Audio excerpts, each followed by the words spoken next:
Hoy tenemos a un invitado muy, muy especial también, que igual estoy muy emocionado de platicar. Él es Enrique Ortiz, muchos lo conocemos como Cuauhtémoc 1521, que ahorita Exacto. quiero que nos platiques por qué Cuauhtémoc 1521.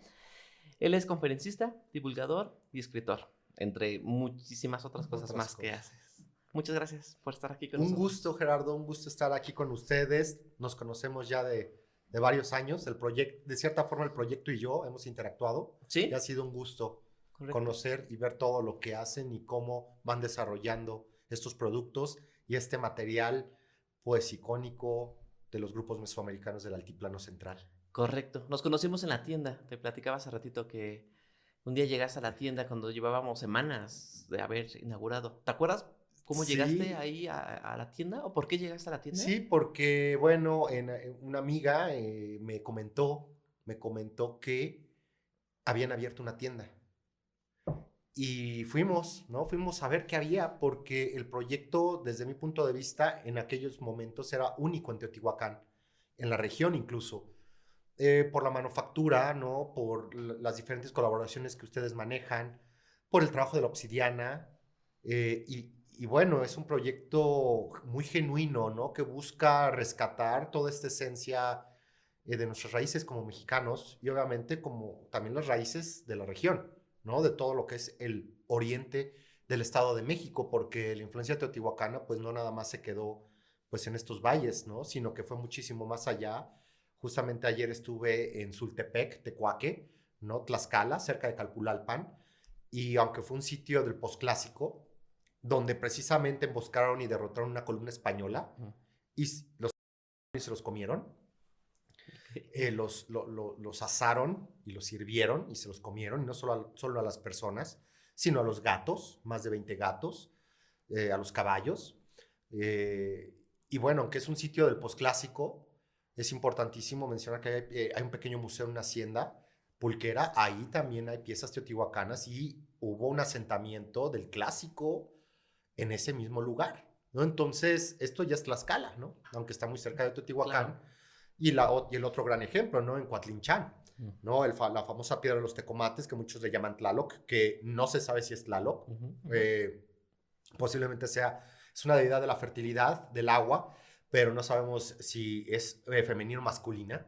Esa, aunque nadie lo dice, es teotihuacana. Sí, No porque esté fuera del epicentro teotihuacano, ¿no? Es de influencia teotihuacana, pertenece a la cultura teotihuacana, ¿no? sí, Entonces, y pues ya la distancia de Coatlinchán a Teotihuacán, pues ya empieza a ser más considerable, sí, ¿no? sí. Desde aquí casi casi se puede ver desde aquí. Vámonos un poquito para atrás. ¿Cómo empezaste? Bueno, tienes un currículum muy, muy, muy, muy grande que me encanta, pero bueno, has participado muchísimo por ejemplo, en ADN 40, en TV Azteca, en Unicable, en proyectos. Bueno, has hecho demasiado. ¿Cómo empezaste pues, con este activismo, con esta forma de Sí, divulgar la cultura? pues empecé por mi pasión por la historia de México, puntualmente por la historia mesoamericana o los grupos mesoamericanos. Yo estudié originalmente diseño gráfico, hice una maestría en marketing integral, Ok. y yo trabajaba en oficina, tú lo sabes, y de repente yo empecé con un proyecto de divulgación en el antiguo Twitter, ahora X, ahí fue donde la primera red en la cual comencé, y empezó a funcionar muy bien, empecé a tener muchos seguidores, empecé con visitas guiadas, me certifiqué como guía federal de turismo también, y también empecé a tener mucha interacción con varios medios de comunicación. Hasta la fecha, bueno, eso sigue siendo parte de mi trabajo. Y debido a esto, ¿no? Pues decidí un día dejarme caer sin paracaídas, ¿no? Dejé mi trabajo, mi seguridad económica, financiera, y empecé a incursionar de manera independiente en lo que es pues la vida cultural de nuestro país, en todo lo que es la historia. Y de ahí, pues bueno, empezar a concentrarse en este proyecto. Y así fue como inició puntualmente el interés por divulgar, por mi fascinación, reitero, de estas prácticas, de estos rituales, de esta arquitectura, de lo que comían los grupos originarios, y cómo todavía gran parte de esta riqueza, ¿no? Ya alguna parte con un fuerte sincretismo mezclada, pero otra parte se mantiene viva, y cómo esto es palpable, es evidente, lo podemos saborear, lo podemos respirar, lo podemos leer, incluso tocar en nuestra realidad como mexicanos del siglo XXI. Era llevar la historia, o es llevar la historia, las anécdotas, toda esta parte artística, cultural, culinaria, usando nuevas tecnologías. Bueno, en aquellos años, Claro. estamos hablando del 2014, Sí, cuando empezaban las redes todos, sociales. sí, o sea, cuando empezó, o sea, sí, 2014. Claro. Eh, Todo eso llevarlo a estos nuevos canales de comunicación y que obviamente salen fuera de lo oficial, salen fuera de lo cotidiano, ¿no? Que eran las grandes televisoras en aquel momento. Y pues ha sido un éxito y este proyecto pues ha sido como replicado por muchísimas cuentas, ¿no? Que ahora se enfocan pues a estos temas culturales, artísticos, históricos. Así es como inicia. Sí, porque bueno, más de 160,000 seguidores en Twitter, en X. No, ya ahorita ya son 300 Ah, mil bueno, no, no, seguidores. no, ya Sí, estás. ya, sí, yo pasé esto, Aquí pero sí. en Instagram. En Instagram ya tenemos 228,000 No, seguidores. bueno, estás. Y en Facebook. En Facebook 200,000 y en TikTok 140,000. No, bueno, es que si eres alguien muy... He platicado con personas y sales al tema y te conocen por un tema, por ¿En serio? alguna red social. Sí, Ah, o qué sea, es que, padre, pues al final tienes, qué padre. haces muchísimo y aparte haces muchísimo contenido y estás ahí en el Sí, ojo del huracán, o sea, estás ahí en las zonas arqueológicas, en los eventos, sí. en las exposiciones. Sí, sí, sí, tratamos, la vida no me da, ¿no? Yo soy completamente independiente en ese sentido, yo lo hago todo, desde los diseños, los banners para los recorridos, hasta lo que son los contenidos, la curaduría, la búsqueda, la redacción, todo, ¿no? Ujú. Yo lo hago. Los recorridos, ¿no? Esto es importante, ¿no? Los recorridos que se van haciendo generalmente los domingos, tanto en Ciudad de México, generalmente en Ciudad de México, pero también vamos a diferentes espacios. Uno de ellos, pues, fue Teotihuacán, en el cual, pues, ni siquiera en este recorrido de 4 horas visitamos la pirámide del Sol o la pirámide de la Luna, no. Estuve enfocado completamente en los complejos habitacionales, estuve enfocado completamente en la pintura mural, ¿no? Y cómo interpretar la vida cotidiana de los teotihuacanos a través de su pintura mural. Entonces estuvo padrísimo. Y también importante mencionar el tema de los libros, ¿no? Y que yo publico en 2 editoriales. Yo publico en Grijalbo, que es de Penguin Random House. Ahí publico, tengo 2 novelas publicadas.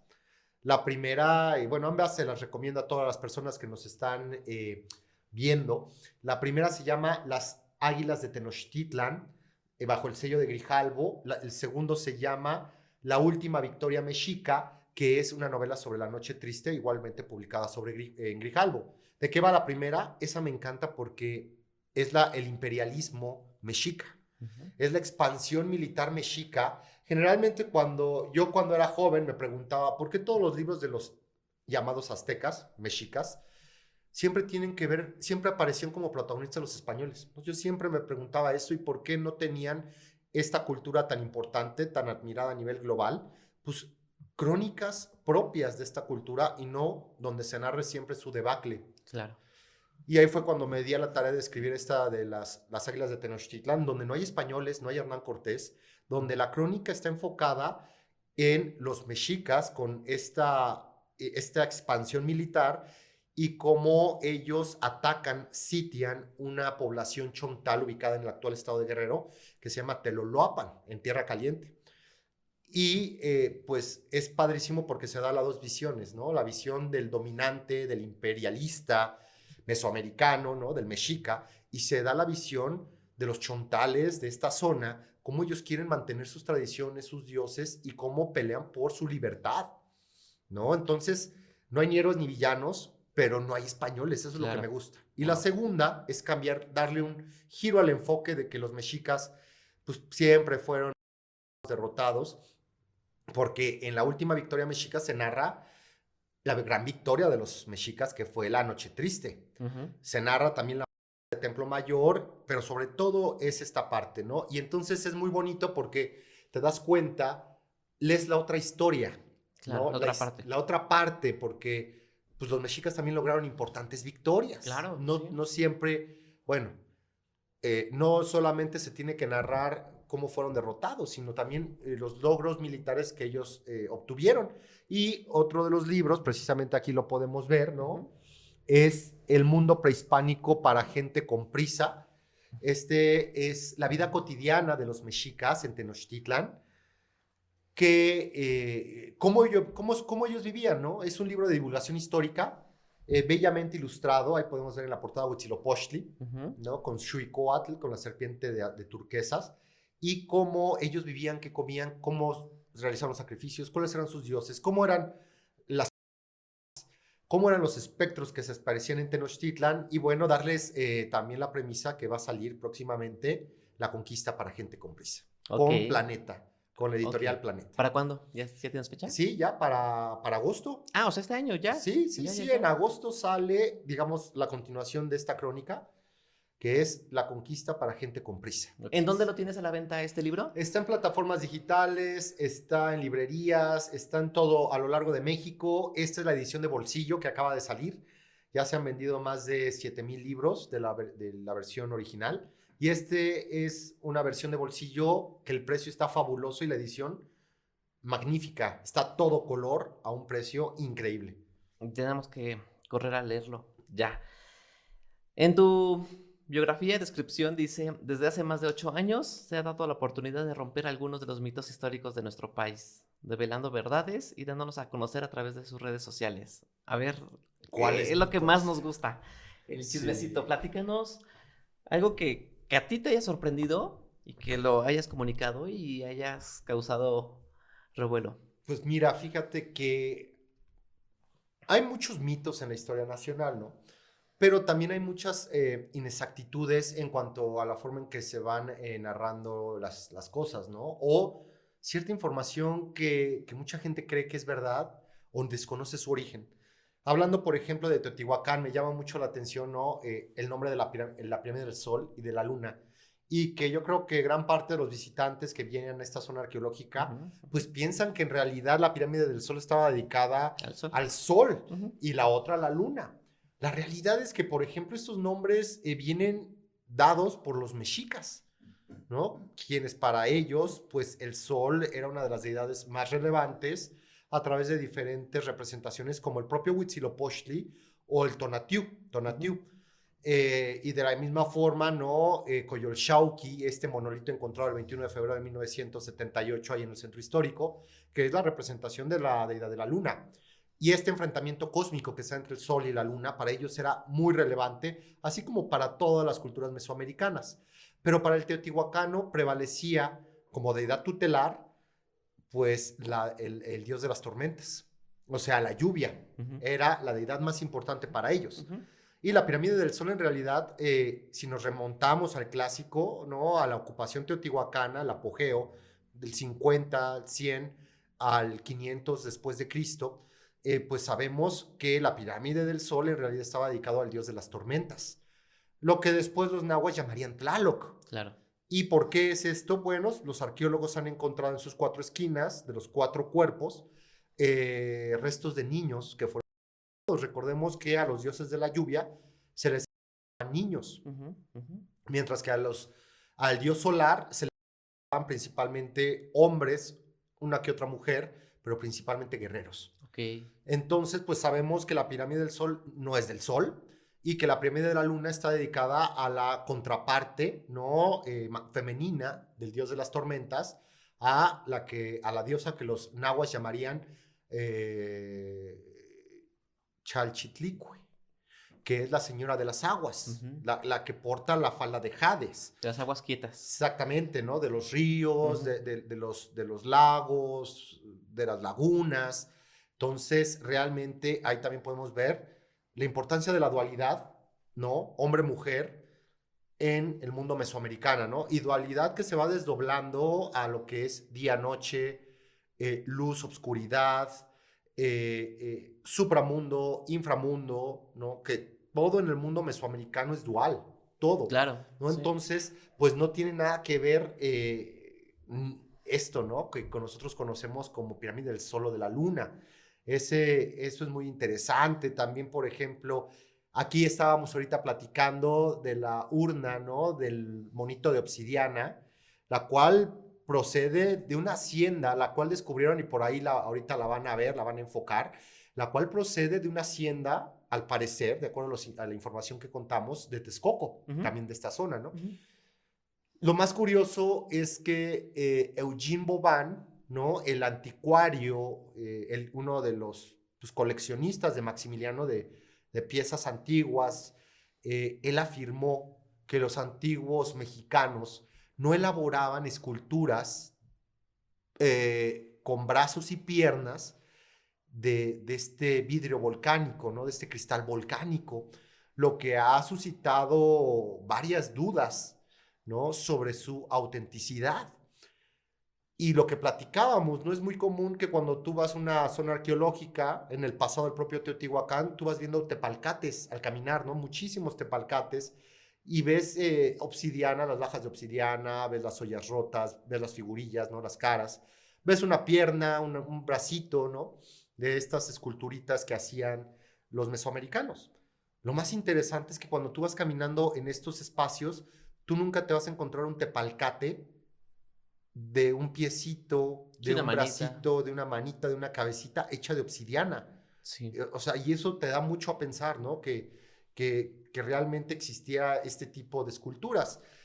Cabe mencionar que Eugene Boban fue uno de los que construyeron, o bueno, de los que manejaron, de los que tuvieron en su posesión y posiblemente vendieron los cráneos de cristal, ¿no? Que estuvieron en varios expuestos, por ejemplo, en el Museo Británico, en Londres, que decían que eran piezas originales mexicas, lo cual ya se ha demostrado que en realidad, pues no son originales. Claro. Son réplicas del siglo XIX. No, y es que así como este tipo de cosas o de artesanías o de vestigios se venden como originales, bueno, hay un sinfín. Recientemente bueno, no reciente, yo creo, bueno, este año publicaste un video sobre Hernán Cortés de villano o héroe. Sí, A sí, ver. sí, también. Bueno, Hernán Cortés no podemos categorizarlo o clasificarlo como un villano o un héroe, porque él fue un hombre de su tiempo, ¿no?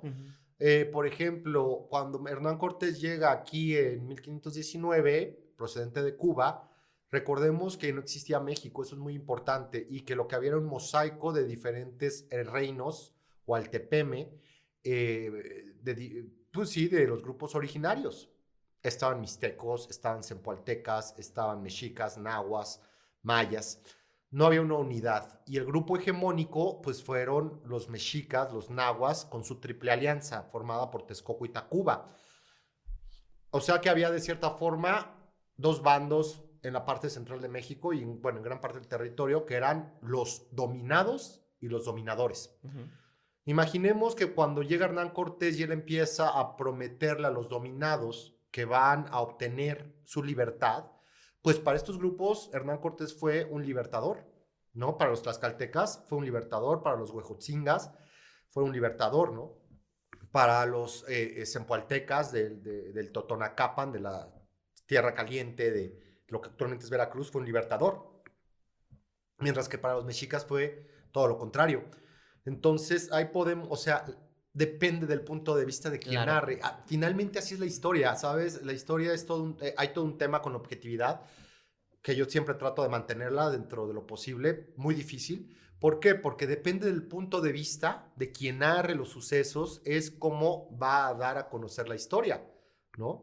Entonces, bueno, Hernán Cortés es un personaje polifacético que su principal instrumento, contrario a lo que mucha gente cree, no fue la guerra ni la violencia, su principal instrumento fue la diplomacia. Él fue un gran, pues sí, una persona que fue muy hábil con sus palabras para convencer a los diferentes pueblos mesoamericanos y hacer que se unieran a su causa, ¿no? Esa fue su principal fortaleza, más que el uso de la espada o que la gente o que le encantara hacer batallas, pues no, realmente él era un gran diplomático, podríamos definirlo de esa forma. Es importante eso, ¿no? Y también mencionar que pues Hernán Cortés pues trae una política de mestizaje, de explotación, sí, de vejaciones, sí, pero también de mestizaje. Porque recordemos que si hubieran llegado los británicos o los holandeses, pues los indígenas hubieran sido erradicados de estas tierras, Sí. ¿no? También se ha hablado, por ejemplo, un gran mito, es que hubo un en Mesoamérica, en la Nueva España, bueno, por parte de los españoles. La realidad es que eso es un gran mito. ¿Por qué? Porque el genocidio tiene que haber una intencionalidad. Claro. Tiene que haber una intencionalidad de querer erradicar a un grupo. Ya fuera un grupo o sea, un grupo étnico, por sus creencias políticas Sí. o religiosas. Claro. Los españoles nunca buscaron diezmar o mermar a los indígenas de esa forma. ¿Qué fue lo que pasó? Pues hubo terribles epidemias. Estuvo la viruela, estuvo el sarampión, estuvo el cocolizli, que mataron más del 70% de los indígenas de estas tierras y bueno, los españoles estaban alarmados. ¿Por qué? Porque la realidad es que ellos no querían que sus trabajadores Claro. murieran, porque se iba a repetir lo que pasó en Cuba, o sea, que por las epidemias, de la misma forma, pues acabaron muriendo todos los indígenas, o gran parte de los indígenas taínos, ¿no? Entonces, al momento en que llegan acá y empieza a suceder eso, se consuma la conquista y empieza a pasar eso, pues los españoles están sumamente alarmados porque están muriendo como moscas los indígenas. Y ellos tratan, pues, de cierta forma de protegerlos, pero pues el conocimiento, la ciencia en aquel momento, médica, pues no estaba tan avanzada. Y eso detona, por ejemplo, que empiezan a importar una gran cantidad de esclavos de África. Entonces, ese es un gran mito. Aquí no hubo un... Aquí realmente, porque reitero, para que haya un genocidio tiene que haber una intencionalidad, como sucedió en la Segunda Guerra Mundial, ¿no? Y perdonen el anacronismo, Sí. pero es un grupo que trata de erradicar a otro Claro. por su origen y por su creencia Sí, religiosa. claro. Metódicamente, ¿no? Ya todo perfectamente planeado. Planeado, Eso no pasó organizado. aquí. Exactamente. Y regresando al tema de villano, héroe o villano, Porfirio Díaz. Porfirio Díaz es también, es que la realidad es esa, ¿no? En la historia nacional no podemos simplificarla de esa manera, ¿no? O sea, pensando Claro. que existen siempre héroes o villanos. Y es la forma en la que se ha construido la Sí. crónica la crónica histórica de nuestro país. A partir de todos estos gobiernos posrevolucionarios, que son los que definen, a ver, todo lo que viene de España es nocivo, todo lo bueno es lo indígena. Pues no es cierto, Claro. ¿no? Aquí había masacres, aquí había sífilis, aquí había enfermedades, o sea, esto no era ningún paraíso, era un estado latente de guerra. Y lo mismo sucede, por ejemplo, con muchas figuras históricas. Porfirio Díaz es uno de los protagonistas de la segunda mitad del siglo XIX y es el que abre el telón para México en el siglo XX, o sea, la importancia en el que vivíamos hace veintitantos años. Sí. Porfirio Díaz, un patriota que combatió en contra de los conservadores, un patriota que fue en su momento fiel a sus ideales, que combatió en contra del Segundo Imperio de Maximiliano, en contra de la invasión francesa, y que en gran medida apoyó a Benito Juárez, a Ignacio Zaragoza, pues por mucho tiempo, a esta gran generación del 57. Sin embargo, él es una persona muy avariciosa. Algo muy común en los políticos mexicanos, de los cuales muy pocos se salvan. El propio Benito Juárez también adoraba el poder.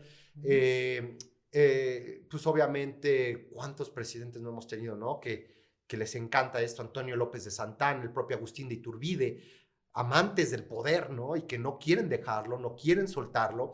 Pues Porfirio Díaz fue uno más de toda esta lista, de esta larga lista, pues que causó que México se desangrara terriblemente durante el siglo XIX.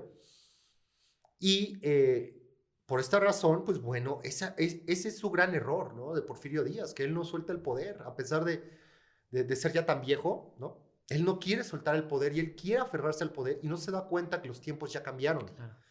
Tampoco se da cuenta, a pesar de que él es un mestizo mixteco, nacido en Oaxaca, pues él no se da cuenta también de la realidad nacional en la que vive, ¿no? ¿Por qué? Porque él está bajo la influencia de los científicos, está bajo la influencia de estas familias rimbombantes, ¿no?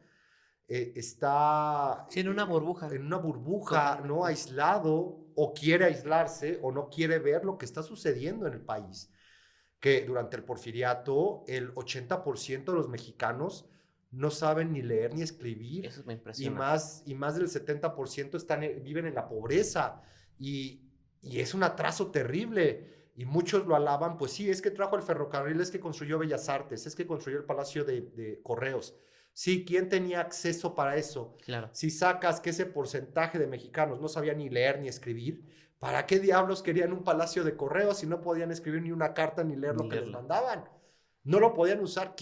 El mexicano promedio de 1890, ¿tú crees que le interesaba ir a ver la ópera italiana, Claro. la ópera francesa?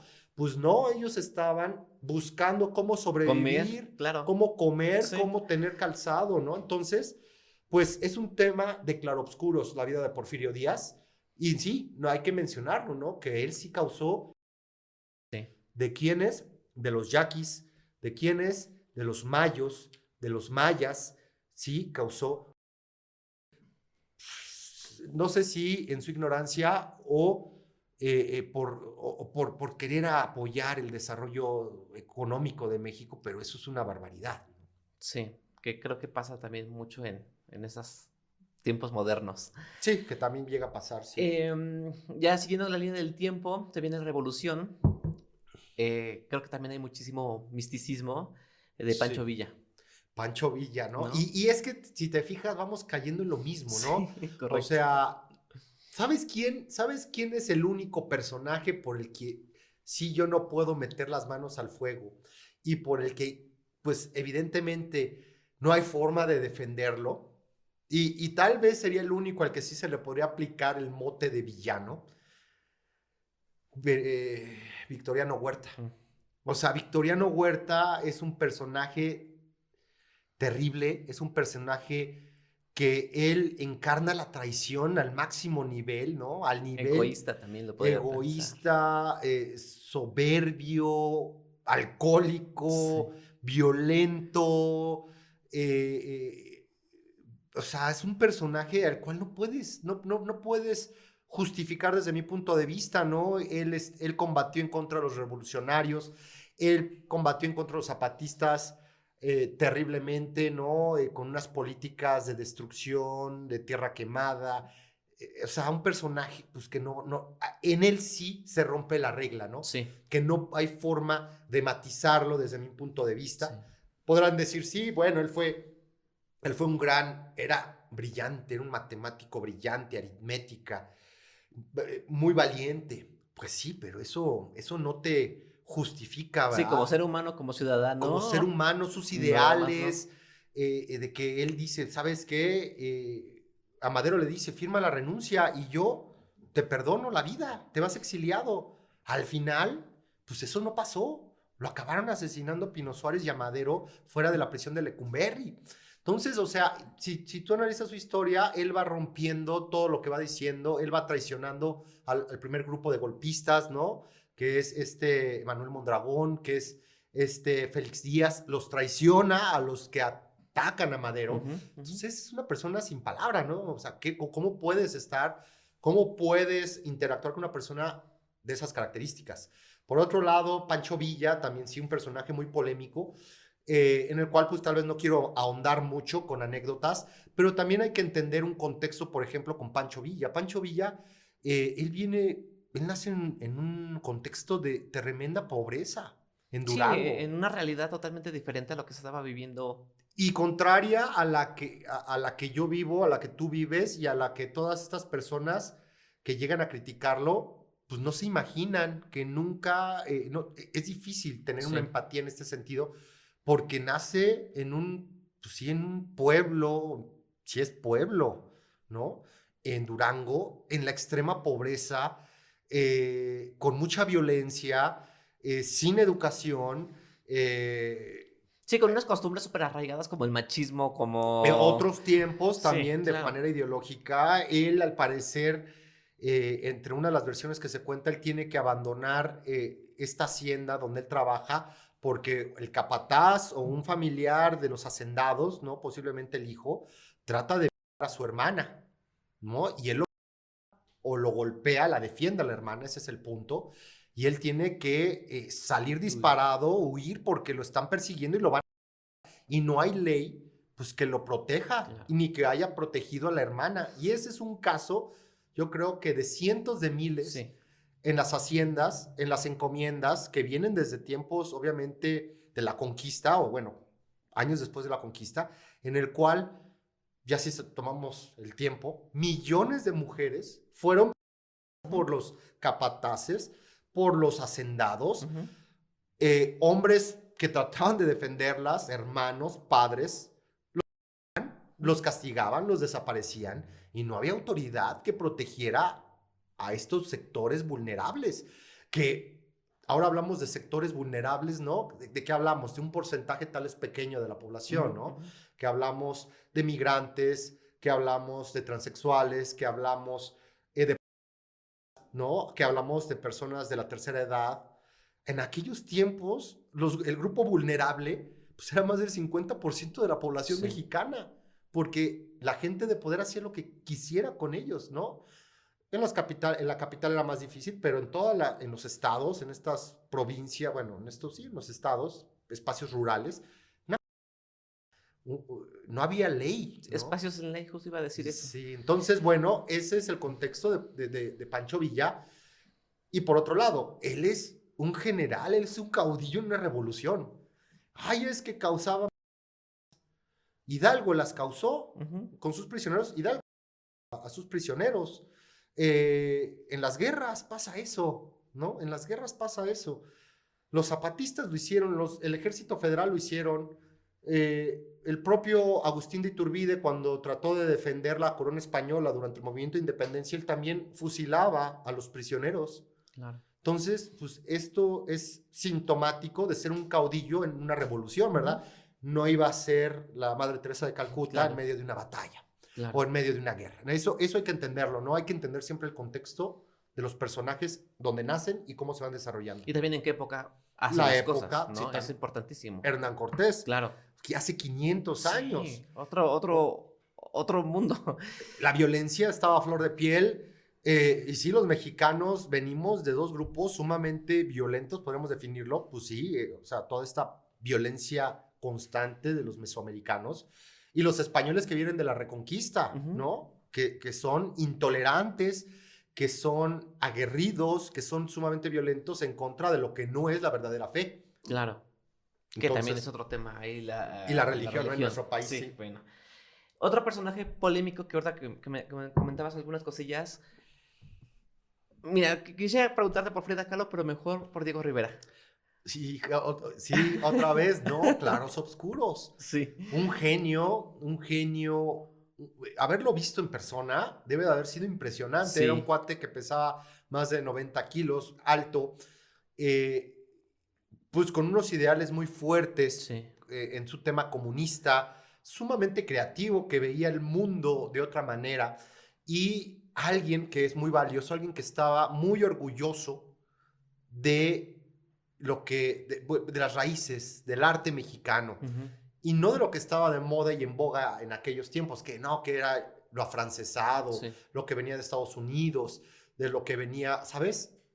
Él hace un viaje con Siqueiros por Italia, y él va a admirar el arte italiano del Renacimiento, y sabe su valor, y sabe, sí, lo complicado que fue hacer esto, pero él no se ve nunca identificado con un Botticelli, con un Miguel Ángel, con un Leonardo.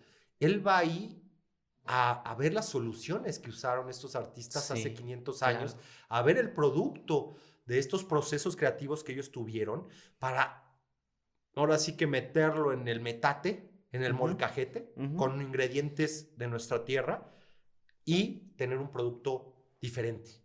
Obviamente que también Diego Rivera, pues, era un hombre sumamente machista, sí, era un hombre sumamente también violento, intolerante. La relación que llevaba con Frida, pues, era sumamente tóxica, era una relación abierta. O sea, mucha gente piensa que, bueno, eso funciona desde mi punto de vista, yo creo que no. ¿Por qué? Porque, pues, cada quien se acostaba con quien quería, ¿no? Hasta que Diego se acuesta con la hermana de Frida Kahlo. O sea, tratando de saciar este deseo, tratando pues también de causar estas emociones, ¿no? Un tanto negativas en su pareja. Que se querían mucho, sí, pero esto no te lleva a nada bueno. Entonces, a partir de que Diego Rivera se acuesta con la hermana de Frida Kahlo, pues es cuando Frida le pide el divorcio, ¿no? Pero tanto era la pasión, la admiración de Frida y también de Diego, el amor que tenían entre ellos dos, que vuelven a estar juntos y están juntos, bueno, juntos hasta que Frida Kahlo muere, ¿no? Y Diego Rivera está en primera posición cuando a Frida Kahlo la despiden en el Palacio de Bellas Artes, e importante, ¿no? Que le ponen su bandera comunista Sí. sobre el ataúd. Diego y Frida, bueno, ellos son ya, bueno, Frida es un producto exportado, importado de México, pero bueno, al Sí, sí, final sí. ayudaron muchísimo como a esta mexicanización. Sí. Actualmente, ¿cómo está la cultura aquí en México? Bueno, es ¿Cómo? un tema complicado, ¿no? Es un tema complicado. Muchos recursos del gobierno se están mandando a los grandes proyectos, ¿no? De lo que fue este sexenio. Entre ellos el Tren Maya, ¿no? En la refinería de Dos Bocas. Lo que ha, pues sí, de cierta forma mermado el presupuesto cultural a lo largo del país. Sí. Aunque también hay claros oscuros, ¿no? Por ejemplo, se ha ido recuperando muchos conventos, muchas iglesias, templos antiguos, siglo XVI, XVII, que estuvieron dañados por el sismo del 2017, ¿no? Muchos en el estado de Morelos, Estado de México, donde estamos, en Puebla, en Tlaxcala, en Oaxaca, ¿no? En el Istmo. Ha sido muy lenta esta recuperación, pero va bien en ese sentido. Sin embargo, falta atención de muchos espacios culturales, ¿no? Muchos recintos que son icónicos de nuestro país. Es evidente que ya les falta una inversión, una Claro. actualización, porque de repente tú ves y pues no aplican nuevas tecnologías, no cambia la museografía, no se mejoran las fichas, vas a muchas zonas arqueológicas y ya, si antes había dos custodios, ahora hay uno, se da vandalismo, se da saqueo, ¿no? En el mundo maya, en la zona maya, pasa muchísimo, ¿no? De que falta mantenimiento de repente. Pero también por otro lado, por ejemplo, en todas estas zonas icónicas arqueológicas por donde pasa el Tren Maya, pues también se le está invirtiendo un muy buen dinero y creando espacios culturales, museos, que también era muy importante, ¿no?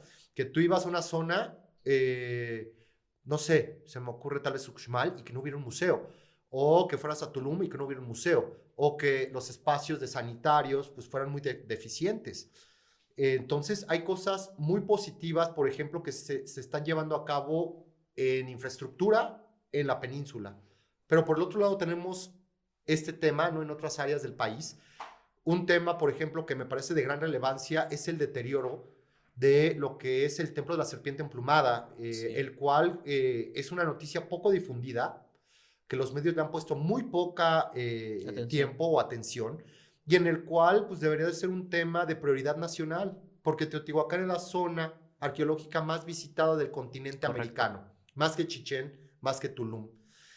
Correcto. ¿Y qué es lo que está sucediendo? Que bueno, tú sabes que este templo, que pues, fue construido alrededor del 250, 300 después de Cristo, las cabezas, estos mascarones, pues están pulverizándose, se están deshaciendo, Sí. porque están a la intemperie, porque están expuestos al sol, al viento, a la Al lluvia, agua. y se están deteriorando y están en riesgo de desaparecer en algunos años. Y es un megaproyecto, así como en su momento fue el megaproyecto de Cacaxtla, en Tlaxcala, que fue colocarle un techo a esta ciudadela para proteger los murales. Esto mismo se va a tener que acabar haciendo si hay interés por parte pues, de las autoridades, pues, sí, de los institutos de cultura y del propio gobierno. Se tiene que hacer una gran techumbre para proteger esto, ¿no? Y para cuidar estos, pues, que es la construcción icónica y más bella de Teotihuacán, y que la serpiente emplumada que está ahí, pues es uno de los íconos de la mexicanidad, ¿no? Correcto. Sí, sí, Y sí. como deidad, ¿no? O sea, Cuculcán, Y bueno, lo que Quetzalcóatl, o sea, parte de ahí, como... pero es importante mencionar que en tiempos teotihuacanos, al parecer la serpiente emplumada no es un dios, Sí. Es un símbolo de la fertilidad, es un símbolo de fertilidad, un símbolo de poder, y posiblemente esté vinculado con un grupo reinante, con un linaje o con una familia reinante, ¿no? De acuerdo a lo que ha comentado Linda Manzanilla. Fue tan poderoso este símbolo desde el 200 o antes, 200 después de Cristo o años antes, que eventualmente va evolucionando y se va transformando en un numen y llega hasta nuestros tiempos, y es yo diría que es uno de los 5 símbolos icónicos o más relevantes de nuestro país. Sí, Con la Virgen de Guadalupe, con Emiliano Zapata, la serpiente emplumada, ¿no? claro. El escudo nacional, o sea, a ese nivel. Entonces, sí hay mucho que hacer. Y otra realidad, México en tema cultural, en tema histórico, es el país más rico de todo el continente. Sí. Más que Perú, más que Ecuador, más que Brasil, más que Estados Unidos. Es el más rico, el más diverso. ¿Y cuál es un tema? Que nunca va a haber un presupuesto que alcance para cuidar todo este patrimonio. Tantísimo que hay. Desde mi punto de vista, siempre puede haber un acuerdo y debe de aumentarse la participación de iniciativa privada en colaboración con las autoridades culturales, pero es que nunca va a haber un presupuesto que sea lo suficientemente grande para poder proteger todo lo que tenemos, ¿no? Sí, porque aparte tenemos tantos climas, tantos espacios que todo es diferente. O sea, no es como que hagamos lo mismo en Claro, Durango y lo mismo se replica en Chichén Itzá. No, o sea, son claro, son cosas diferentes. necesidades, las pinturas murales de Baja California Sur, las zonas arqueológicas en Chiapas, ¿no? Casas grandes allá en el norte, o sea, climas y necesidades diferentes. Diferentes. Aquí tengo dos preguntas, las voy a dividir. La primera, tú que tienes el contacto con esos tantos seguidores que tienes, el interés de las personas hacia la cultura, hacia el mexicanismo, hacia de dónde venimos, ¿crees que ha estado en aumento? ¿Crees que está de moda o crees que sí hay un interés real? Yo creo que ha aumentado, y principalmente a la disponibilidad de estos canales de difusión, a las redes sociales, al internet, que tú puedes encontrar desde Facebook hasta internet, hasta PDFs, ¿no? De investigadores, desde cosas fascinantes, ¿no? Libros completos editados por el INA, por el Instituto de Cultura, Secretaría de Cultura, hasta falacias terribles, ¿no? De páginas que están muy poco documentadas y que buscan sesgar la historia, ¿no? Inventando cosas terribles. El criterio es muy importante en estos tiempos. Así Sí, como en el pasado era la búsqueda de fuentes de información, eso ya se superó. sí, Ahora lo que tú tienes que tener muy fino es tu criterio. Y esto no lo digo para escritores, divulgadores, historiadores, no. No solamente ellos, sino el grueso de la población que tiene ya acceso a esto, bueno, gran parte, tienen que tener un gran criterio sobre esto. Hay un interés genuino sobre las riquezas de nuestro país, ¿no? Por parte de los mexicanos. Tú lo puedes ver con aquellos que vienen en Los Ángeles, ¿no? Que se hacen tatuajes de Cuauhtémoc, que se hacen tatuajes del Nahui Olin, y que también mexicanos que van a Japón, mexicanos que se establecen en París, que se establecen en España y llevan con ellos su gastronomía, y llevan con ellos las recetas de la abuela, y llevan con ellos los tatuajes de las culturas antiguas, ¿no? Y se llevan los libros, vienen a México y compran libros, ¿no? De nuestra historia, y en Estados Unidos también. Hay un genuino interés por nuestra historia. No creo que sea un tema de moda. ¿Y por qué también se va fortaleciendo este sentido de identidad y de orgullo? ¿Por qué? Porque estamos viendo los embates de la globalización a nivel global.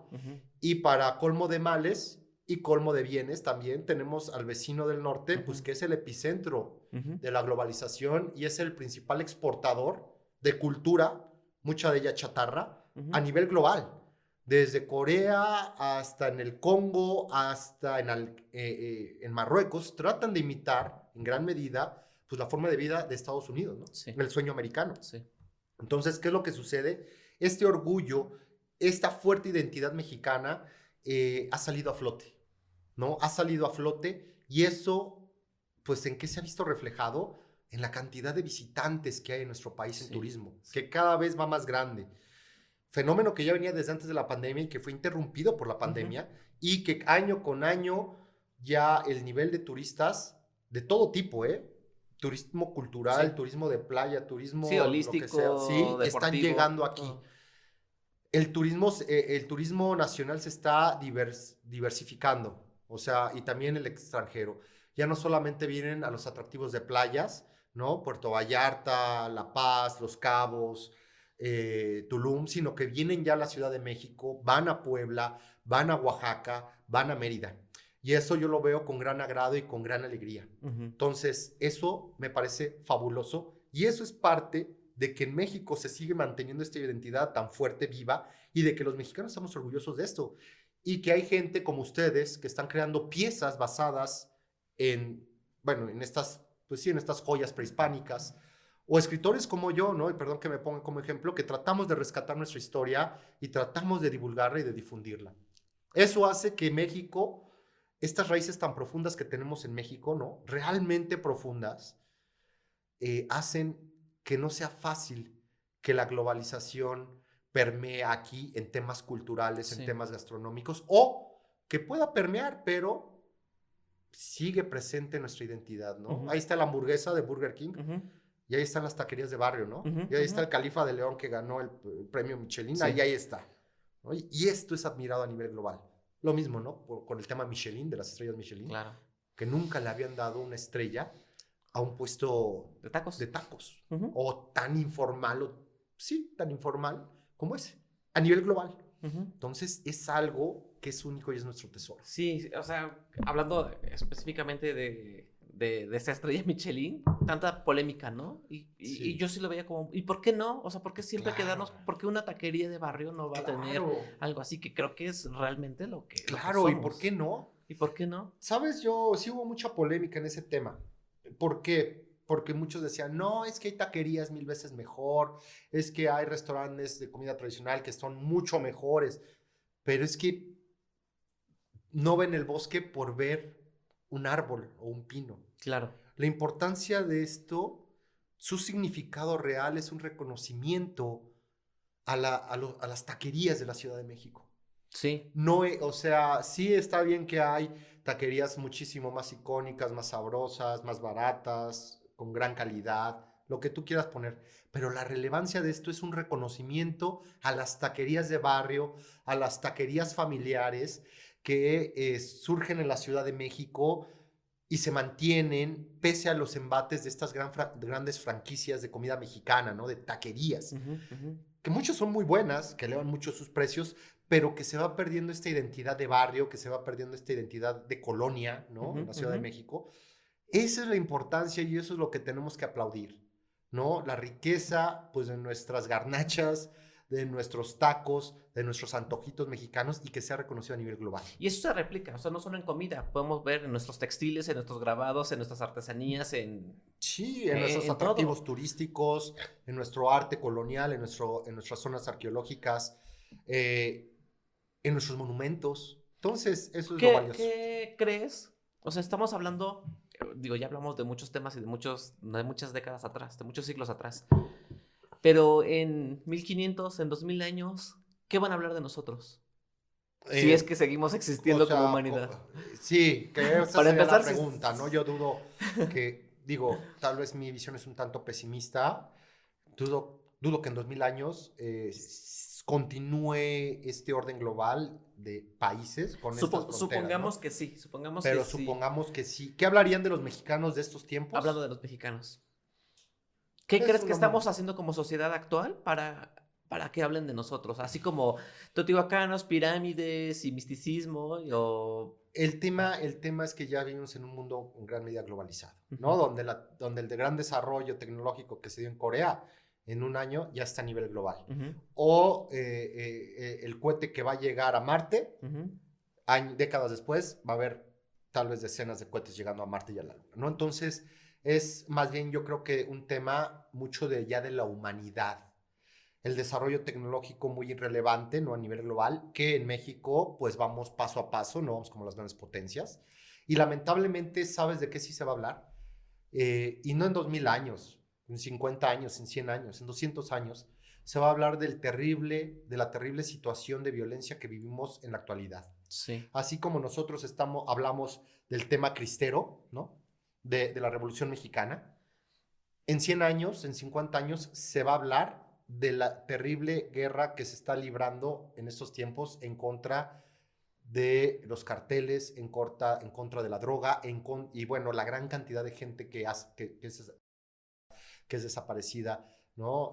Yo creo que eso es un tema fundamental, una realidad cruda de nuestra sociedad. Y bueno, con muchísimos, y se puede ir dividiendo en claro. feminicidios, en crímenes de Homofobia, odio, en, sí, ¿no? En es infinito. huachicol, en toda la cultura del narcotráfico, o sea, esto es de lo que se va a hablar, me parece muy relevante y obviamente que se estará hablando de la gestión de los gobiernos, ¿no? De los Claro. gobiernos, eso no podrá faltar, de los gobernantes.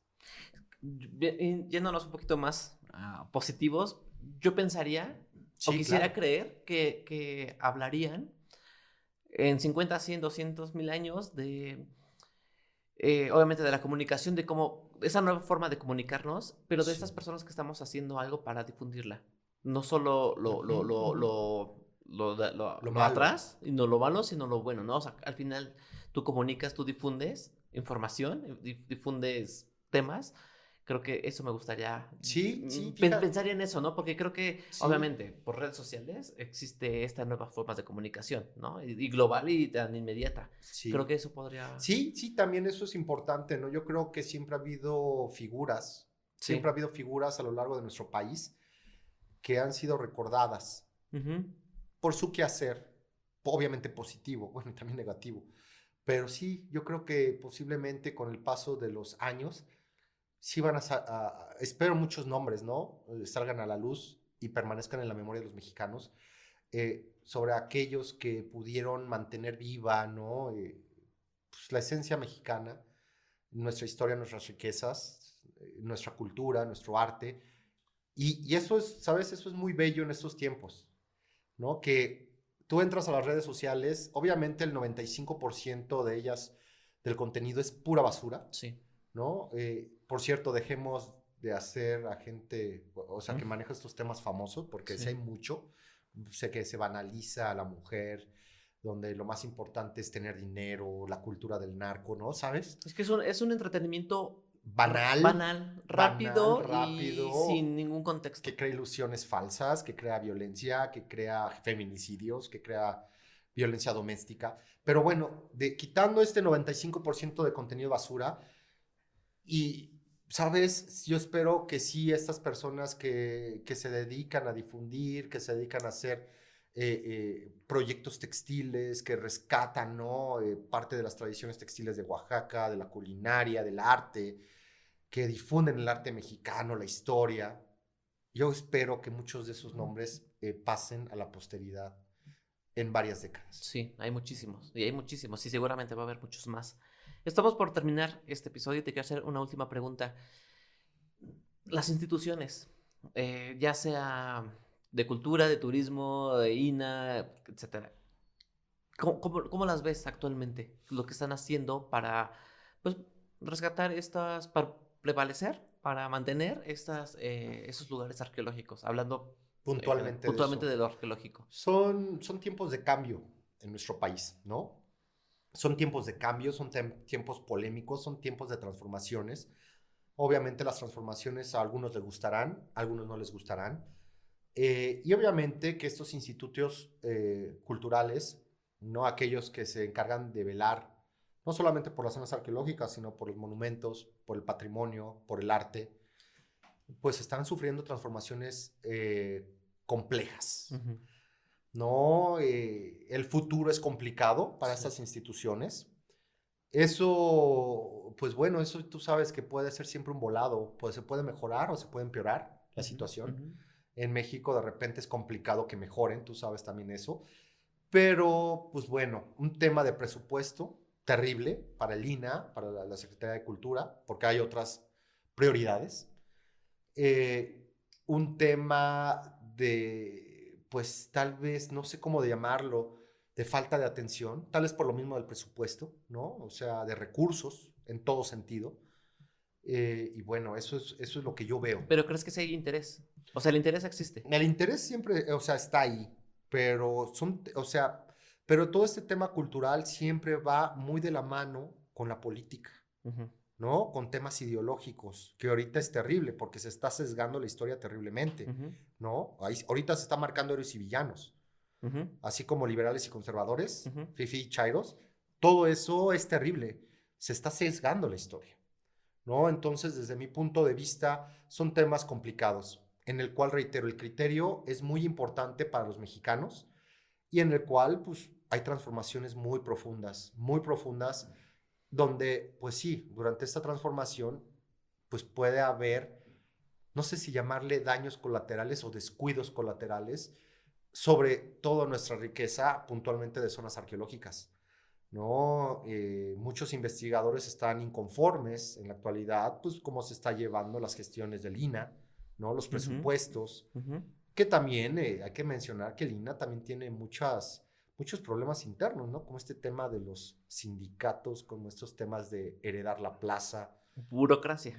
burocracia, personas que luego también no trabajan y andan Sí, cobrando sí, salarios, sí, custodios que pues hacen lo que se les pega la gana, no van a trabajar, correcto. o influyentismo, nepotismo, terrible, Bueno, ¿no? es infinito este otro tema. Regeneración, o sea, también un tema ya de regeneración de la institución porque pues hay que dar espacio a los jóvenes, ¿no? O sea, también eso es bien importante, ¿no? Ujú, Entonces correcto. es un tema muy complejo. Enrique, muchísimas gracias por participar, por acompañarnos, por darte el tiempo y dinos a dónde te pueden buscar, Encontrar, claro, en mis encontrar. redes sociales, en Instagram estoy como Grandeza de México, ahí podrán ver una máscara. En X estoy como Tlatuani Cuauhtémoc, pero más fácil, @Cuauhtémoc con H, guión bajo, 1521. Y de la misma forma en TikTok, ¿no? Mis cuentas son culturales en gran medida, de temas históricos, de temas artísticos, yo creo que disfrutarán mucho entrando a ver mi contenido y también verán los libros que publico y los recorridos culturales que llevo a cabo. Un gusto estar con ustedes. Muchísimas gracias.